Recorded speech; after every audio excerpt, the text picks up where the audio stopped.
இப்ப அரசியல்ல நம்ம தமிழக மக்கள் யாருடைய பேச்ச ஒவ்வொரு நாளும் உன்னிப்பாக ஒத்து கேட்டுக்கிட்டு இருக்காங்க அப்படின்னு பார்த்தீங்கன்னா, ஸ்டாலின் அவருடைய பேச்சு கூட கிடையாது. எடப்பாடி பழனிசாமி அவருடைய ஸ்பீச்ச கூட மக்கள் பெருசா என்ன பேசுவாங்க அப்படின்னு எதிர்பார்த்து காத்துக்கிட்டல.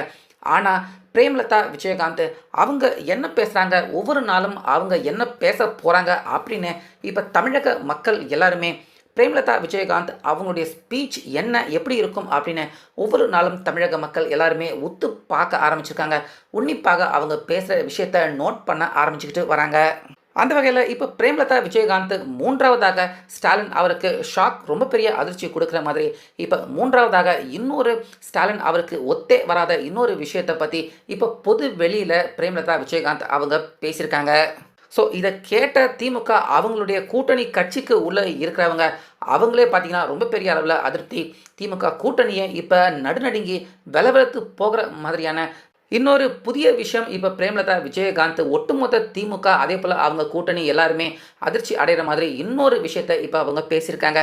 ஸோ அப்படி பிரேமலதா விஜயகாந்த் மூன்றாவதாக அவங்க திமுகவுக்கு தூக்கி போட்ட அந்த மிகப்பெரிய குண்டு என்ன, இதனால் திமுக அவங்களுடைய கூட்டணிக்கு உள்ளே ஏற்பட்டிருக்க மோதல் சலசலப்பு, ஸோ பிரேமலதா விஜயகாந்த் எதுக்காக இந்த மாதிரி அவங்க செய்கிறாங்க அப்படிங்கிற முழு விவரம் தகவல்கள் இப்போ வெளியே வந்திருக்கு. ஸோ அதை பற்றி இந்த வீடியோவில் பார்க்க போகிறோம். அதனால் வீடியோவை ஸ்கிப் பண்ணிடாமல் ஃபுல்லாக பாருங்கள். அதாவது பிரேமலதா விஜயகாந்த் அவங்க ஃபஸ்ட்டு திமுக கட்சிக்கு உள்ள கூட்டணிக்கு உள்ள அவங்க போன உடனே என்னடா இது, கேப்டன் இருந்த வரைக்கும் திமுகவை எப்படியெல்லாம் அவர் எதிர்த்தாரு, ஆனால் பிரேமலதா விஜயகாந்த் இப்படி அவங்க அற்பத்தனமாக திமுக கட்சிக்கு உள்ளே போய் அவங்க கூட்டணி வச்சுக்கிட்டாங்களே அப்படின்னு பிரேமலதா விஜயகாந்த் அவங்கள விமர்சனம் பண்ணாத ஆள் கிடையாது. விஜயகாந்த் எப்பேற்பட்டவர், அவருடைய கட்சியை கொண்டு போய் இப்படி திமுக கிட்ட அடகு வச்சுட்டாங்களே அப்படின்னு பிரேமலதா விஜயகாந்த் அவங்கள நிறைய பேர் பயங்கரமாக விமர்சனம் பண்ணிக்கிட்டு இருந்தாங்க.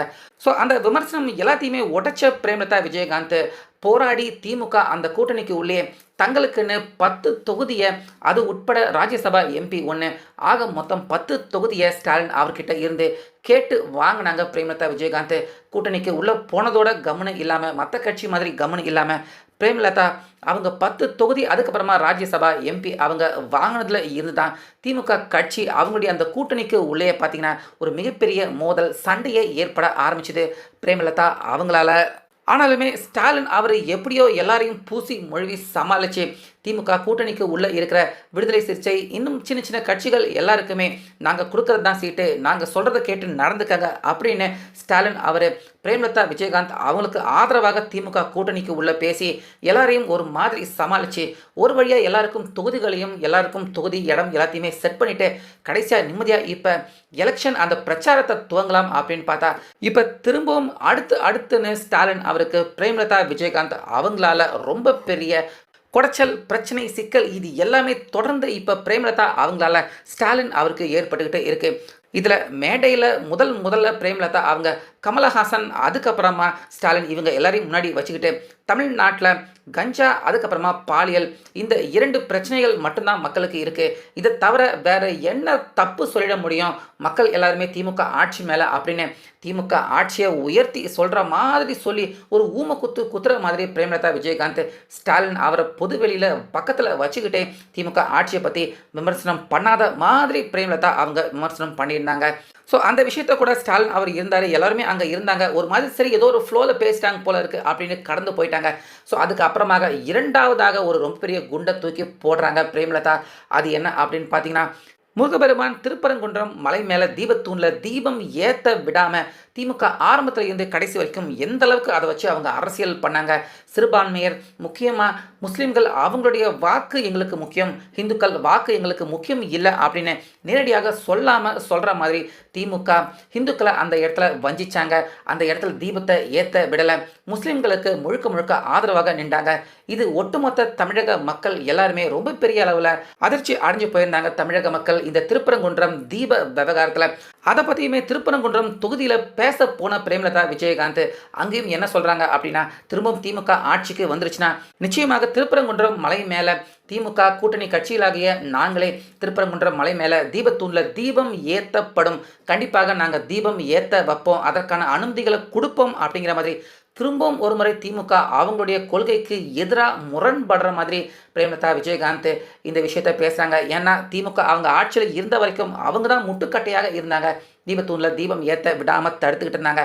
ஆனால் திரும்பவும் அடுத்த முறை ஆட்சிக்கு வந்துட்டாங்கன்னா நாங்கள் தீபத்தூணில் தீபம் ஏற்ற விட்டுருவோம் அப்படிங்கிற மாதிரி பிரேமலதா விஜயகாந்த் அவங்க பேசினது திரும்பவும் திமுகவினர்கள் அவங்க நடுவில் எல்லாருக்குமே அதிருப்தி.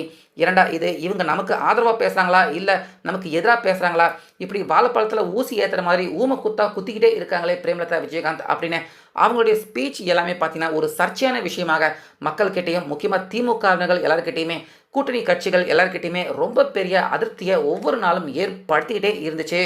இப்போ இந்த சூழ்நிலையில் திரும்பவும் அடுத்ததாக மூன்றாவது ரொம்ப பெரிய ஷாக் ஸ்டாலின் அவருக்கு ஹார்ட் அட்டாக்கே வந்தாலும் வந்துடலாம். இன்னொரு ரொம்ப பெரிய ஷாக்கை இப்போ பிரேமலதா விஜயகாந்த் அவங்க பேசியிருக்காங்க.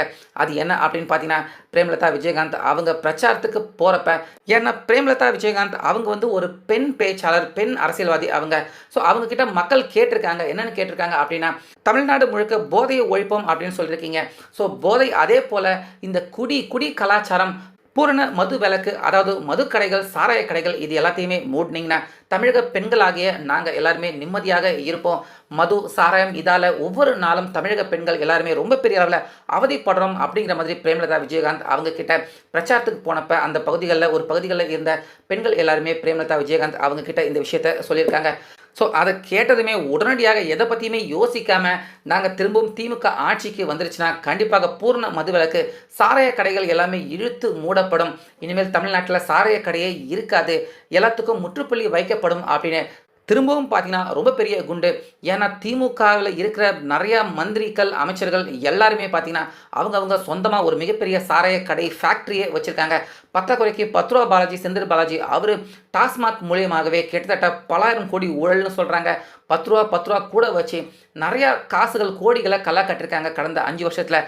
ஆனால் இப்போ திரும்பவும் நாங்கள் ஆட்சிக்கு வந்துட்டோம்னா மதுக்கடைகள் எல்லாமே மூடப்படும், சாராய கடைகளே இருக்காது, பூரண மதுவிலக்கு தமிழ்நாட்டில் வரும் அப்படிங்கிற மாதிரி இப்போ திரும்பவும் திமுகர்கள் அவங்களுக்கு ரொம்ப பெரிய ஷாக். முக்கியமாக ஸ்டாலின் அவருக்கு ஹார்ட் அட்டாக் வரக்கூடிய ஷாக்கை தமிழ்நாட்டில் பூர்ண மதுவிலக்கு அமல்படுத்தப்படும் அப்படிங்கிற மாதிரி திரும்பவும் பார்த்தீங்கன்னா பிரேமலதா விஜயகாந்த் திமுக அவங்களுடைய அந்த கொள்கைக்கு முரண்படுற மாதிரியான விஷயத்த வாக்குறுதியாக இப்போ மக்கள்கிட்ட அவங்க கொடுத்துருக்காங்க.